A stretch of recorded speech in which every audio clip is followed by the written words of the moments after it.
안녕하세요. 345 성형외과의 박종림 원장입니다. 오늘 양압수술과 윤곽수술에 대한 몇 가지 질문점들에 대한 답을 해드리려고 합니다.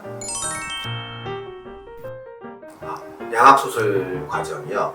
위턱과 아래턱, 상압, 하압 두 턱을 합해서 양압이 되어서 양압수술이라는 말을 쓰게 되는 겁니다. 수술 과정은 굉장히 좀 복잡하고 좀 정교한 편이에요. 이거를 크게 분류해보면 크게 4가지 단계로 분류할 수 있습니다. 위턱을 분리해서 움직일 수 있게 하는 단계, 위턱을 적절한 위치에 놓고 고정하는 단계, 그 다음에 아래턱을 움직일 수 있게 하는 단계, 아래턱을 고정하는 단계. 이 4가지 과정을 거쳐서 위턱과 아래턱을 이동시키고 고정하는 수술 과정을 거치게 됩니다. 이거에 대한 더 세부적이고 자세한 내용은 매우 복잡하기 때문에 다음 기회에 제가 다시 또 말씀드리도록 해보겠습니다. 수면 무호흡증과 코골이 때 양압수술을 하는 경우들이 있습니다. 양압수술을 해서 상압과 하압을 다 앞으로 전진시키면 우리가 숨쉬는 기도가 굉장히 넓어지게 되죠. 그래서 수면 무호흡증이나 코골이가 굉장히 드라마틱하게 좋아지는 경우들이 있습니다.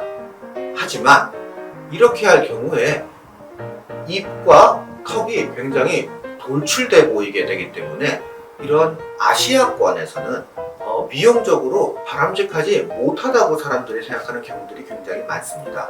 그래서 이런 수술을 계획할 때는 우리가 굉장히 조심해서 해야 됩니다. 양압수술을 하고 나서 지금 치아 교정 중이던 거를 다시 교정을 해야 되는지를 물어보는 분들이 굉장히 많습니다. 양압수술은 기본적으로는 이빨과 이빨이 붙어있는 뼈를 동시에 움직이는 거기 때문에 우리가 이 뼈를 움직이면 교합면과 교정, 이빨 사이의 관계가 달라지게 됩니다.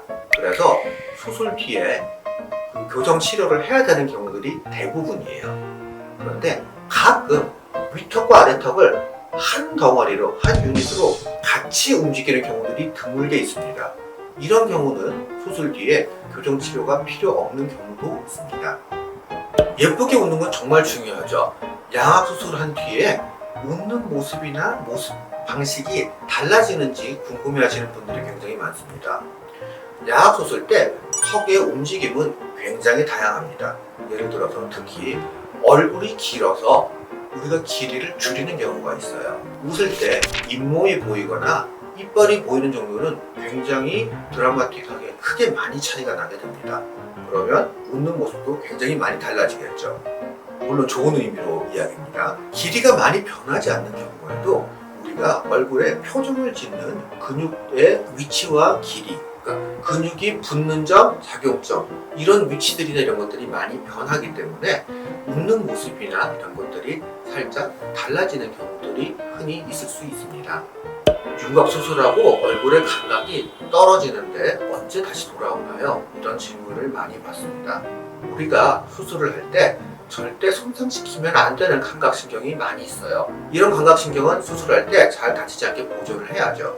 하지만 이런 신경을 다치지 않더라도 단순히 우리가 절개를 하고 박리를 하는 것만 해도 감각이 좀 떨어질 수 있습니다. 수술한 부위와 근처 부위의 감각이 좀 떨어지는 경우들이 있어요. 하지만 이런 식의 감각 저하는 시간이 지나면서 대부분 다시 돌아옵니다. 몇 달 안에 대부분 다 돌아오기 때문에 크게 걱정하지 않으셔도 될 것 같습니다. 하지만 개인차는 있을 수 있어요.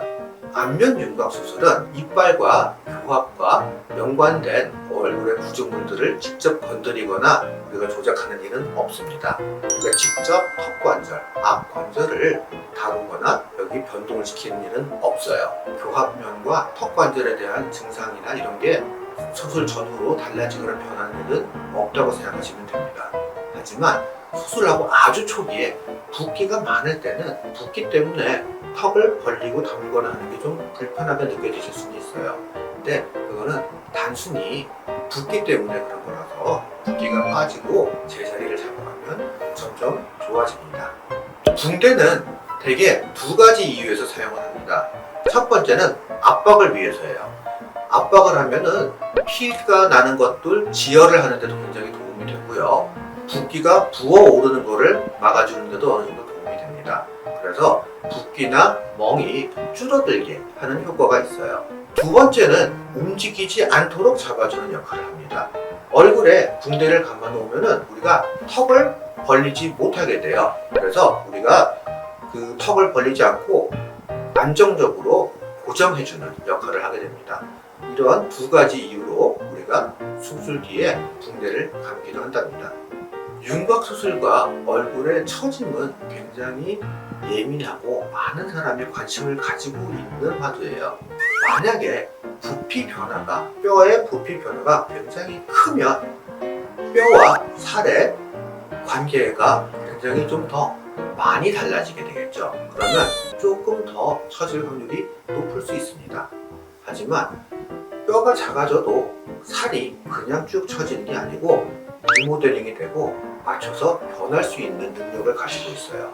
그래서 더 작아진 얼굴뼈에 맞춰서 줄어듭니다. 대부분의 환자들은 많이 처지거나 그러지 않는 경우들이 훨씬 더 많아요. 하지만 부피 차이가 많이 나게 되면 정말 많이 줄이거나 그런 경우에는 적응이 조금 부족한 경우들이 생길 수 있습니다. 그런 경우에 살이 약간 처지거나 남는 것처럼 보일 수 있어요. 이런 경우에 우리 살에 대한 여러 가지 시술이나 수술로 우리가 그거를 보완해 줄 수 있는 것들이 많이 있습니다. 예를 들어서 얼굴에 지방 흡입으로 좀 남는 부피를 줄여서 살이 덜 볼록하게 보이게 한다든지 여러 가지 리프팅을 통해서 우리가 남는 살이 처진 거를 안 처져 보이게 하든지 이런 도작들을 통해서 그런 부분들을 극복할 수 있습니다. 감사합니다.